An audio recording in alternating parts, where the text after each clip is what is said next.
สบายดีตอนเช้า งามของวิวตะกี้มันเคยมาถ่ายทีนึงแล้วมาหลายปีหลังแล้วแหละเดี๋ยวนี้กลับกันมาใหม่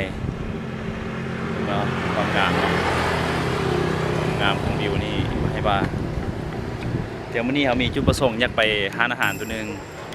ซึ่งเป็นร้านอาหารของน้องสาวเองเนาะเดี๋ยวกำลังจะเปิดใหม่ประมาณวันที่24-25ของเดือน4อยู่ทางหลังนี่แหละอยู่ทางหลังนี่จะเป็นวิวงามเลยจะเป็นวิวงามที่ว่ากำลังสิเปิดใหม่หากผู้ใดหากอยู่ในแขวงวินจันทร์นี้ที่ว่ามีความสะดวกในการไปลิ้นอยากมาลิ้นอยากมาผ่อนคลายอารมณ์อยู่ในเมืองมันก็มีมลพิษหลายแล้วเนาะบางทีเอายากมาออกมานอกหรือสิมาอยู่ธรรมชาติแบบนี้มัวทุกคนจะมักคือกันบ่หรือว่าแตกต่างกันบ่อยู่ในเมืองเทื่อก็เฮ็ดให้มีมลพิษหลายสิช่วงนี้เองบ่ให้ว่าเนาะพยาธิ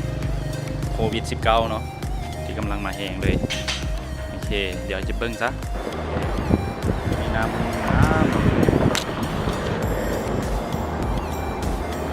แม่น้ำขวาปักอยู่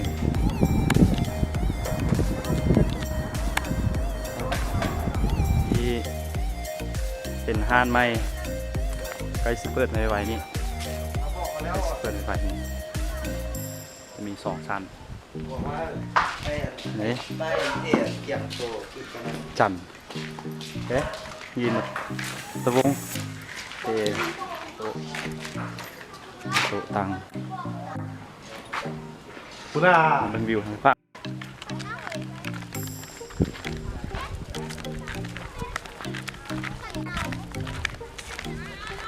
ชื่อดาบ่ชื่อดาอยู่บ้านหยังบ้านเมืองเก่าเนาะโอเคอยู่บ้านเมืองเก่าตอนนี้เฮียนห้องใดละป .5 เนาะเจ้าอันกินข้าวน้อยบ่กินข้าวน้อยบ่ตั้งน้อยบ่จะซื้อพันนามีไอ้นอนกันจักคนไอ้นอนกันจักคนหลายคนมีแฟนแล้วตอนนี้มีแล้ววะมักผู้สาวมักสเปคยังไงสเปคผู้สาวฮะข่าววะแน่นอน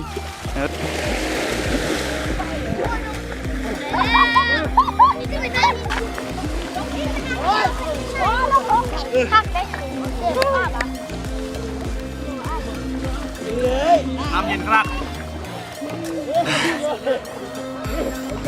น้ำเย็นน้ำใสมาน้ำเงิม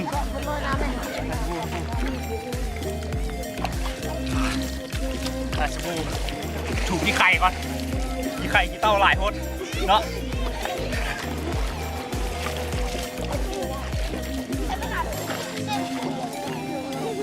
โอเคก็แล้วจะความก่อน ใช่ไหมสบู่อ่ะ เอ้าตั้งขวดนี่ อ๋อดีเนาะคุยกันได้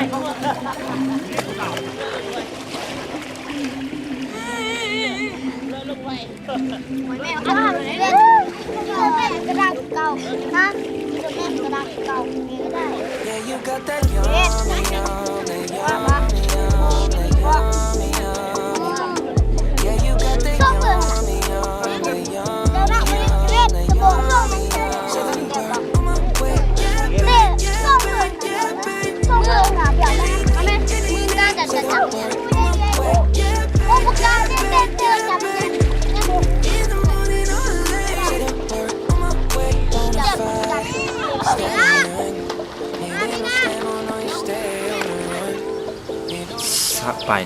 สบายดีตอนเช้า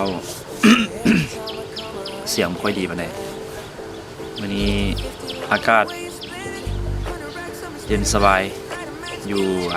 แคมป์น้ำเงิมโซนขวาเมืองเก่าแขวงวินจันทน์เนาะวันนี้ได้ขี่รถไกลมาแล้วก็ได้ถ่ายให้เบิ่งแล้วแต่ตอนนี้ได้มาอยู่ห้านกำลังสิเปิดห้านในไวๆนี่วันที่ประมาณที่25-28นั่นจะเป็นมือเปิดเป็นพิธีแต่มือเปิดแท้ประมาณวันที่28เนาะตอนนี้ตอนเช้าๆเลย ประมาณ8 โมงพอเช้าหลายนั่นแหละก็ตื่นสวยนิดนึงอากาศเพิ่งหน้าตาแล้วก็ยังบ่ทันเฮ็ดหยังอากาศของงามเลยก็เย็นดีเบื้องข้างหลังนี่เตินกำลังเป็นสีแดงๆงามอากาศเย็นดีเนาะสบายดีตอนเช้าอีกมื้อนึงแล้วก็ อยากให้ทุกคนได้เบิ่งเพราะแคมน้ำนี่วิวงามทุกใดแล้วก็ธรรมชาติงามทุกใดเราจะเห็นอันนกเนาะเห็นนกแอนบินไล่นกแอนมาจากคนแถวนี้ธรรมชาติเนาะ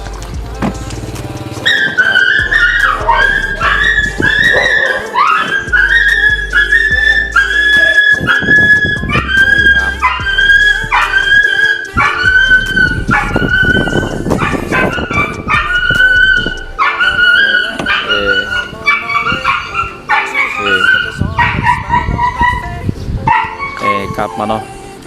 แต่ละปี แต่ละปีอันจุดนี้ฮะนะจุดนี้เขาจะมีการช่วงเหือกันเนาะแต่ละปีเนาะแต่ว่า เราก็ยังไม่เคยได้มาเทื่อบ้านเมืองเก่าเมืองโทรคมส่วนขวาของมันปักกระยุง ปักกระยุงเลยจะมีประตูเขา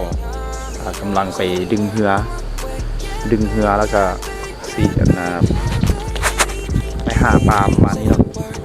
ซูมให้เบิ่งจ้ะนี่มีประตูนึงกำลังไปดึงเหือแล้วก็ไปหาปลา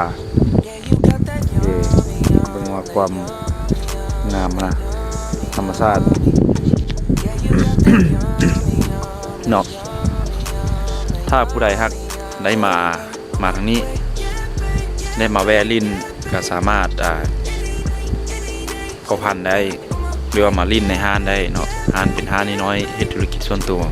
เป็นห้านอาหารกินดื่มธรรมดาแต่ว่าจะมีการเซฟฟุกซองตอนหัวแรงประมาณ8-9 โมงสิหรือว่า9-10 โมงจะเบิ่งตัวจริงก็ตอนนี้เนาะแต่บ่ฮู้ว่าจะมีนักร้องบ่มีนักร้องแต่เด็กเสิร์ฟคือจะเป็นเฮานี่แหละ เนาะโอเคขอฝากในห้านใหม่วิวงามธรรมชาติงามยามแรงตะเป็นใกล้จะตกนี่ก็งามแล้วก็ตอนเช้าธรรมชาติก็งามโอเคเนาะโอเคเป็นยังไงมีคลิปหน้าจะมีอย่างสนใจติดตามกันเลยเนาะ